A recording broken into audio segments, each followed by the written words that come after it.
గత టర్మ్లో శివాజీ రాజాను దీవించి ప్రెసిడెంట్ను చేశామని, కానీ ఆ టర్మ్లో జరిగిన కొన్ని సంఘటనలు నచ్చలేదని సీనియర్ నటుడు మా అధ్యక్ష పదవి అభ్యర్థిగా నిలిచిన నరేష్ అన్నారు. అంతేకాకుండా ఎన్నో అవమానాలు పడ్డామని, అందుకే తాను అధ్యక్ష పదవిలో నిలవాల్సి వచ్చిందని చెప్పారు. లాస్ట్ టర్మ్లో నేను శివాజీని నువ్వు ఉండని, నేను సీనియర్ అయినా నువ్వే ఉండమ్మా అని మనస్ఫూర్తిగా దీవించి అతన్ని బ్లెస్ చేసి నేను అతను ప్రెసిడెంట్ చేశాను. మా వర్గం అందరు కలిసి చేశాం. ఒక టర్మ్ చేశాం, జరిగిన కొన్ని నచ్చలేదు, కొన్ని కాంట్రవర్సీస్ మనస్తాపాలు తెచ్చినాయి. డిక్టేటర్షిప్, గ్రూపిజం, కొన్ని చెప్పరానివి చెప్పలేనివి కూడా నేను చెప్పలేని, ఇప్పుడు తర్వాత మాట్లాడుతాను, అవన్నీ జరిగినాయి.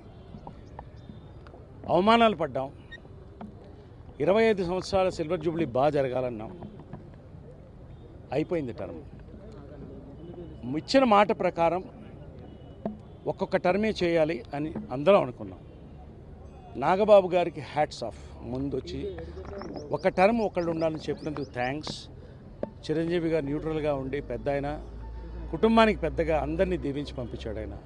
సూపర్ స్టార్ కృష్ణ గారు, కృష్ణంరాజు గారు, మోహన్ బాబు గారు, అందరూ కూడా పెద్దలందరూ, బాలకృష్ణ గారు అందరూ కూడా ఒక మంచి సదుద్దేశంతోనే ఫ్రెండ్లీ కంటెస్ట్తో ఈ ఎలక్షన్ చేయండి అన్నారు. అదే చేస్తున్నాం. క్యాంపెయిన్లో కొన్ని చాలా బ్యాడ్ వచ్చినాయి. మేము బాధపడలేదు. మేము డెవలప్మెంట్ కోసం ఉన్నాం. ఒక అద్భుతమైన ప్యానెల్ తీసుకున్నాం. మేనిఫెస్టోతో వస్తున్నాం.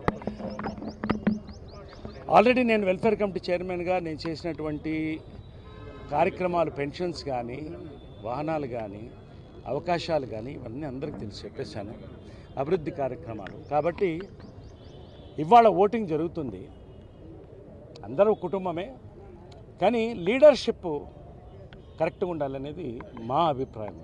అందరూ ఇండస్ట్రీ, మేము 900 మంది అభిప్రాయం.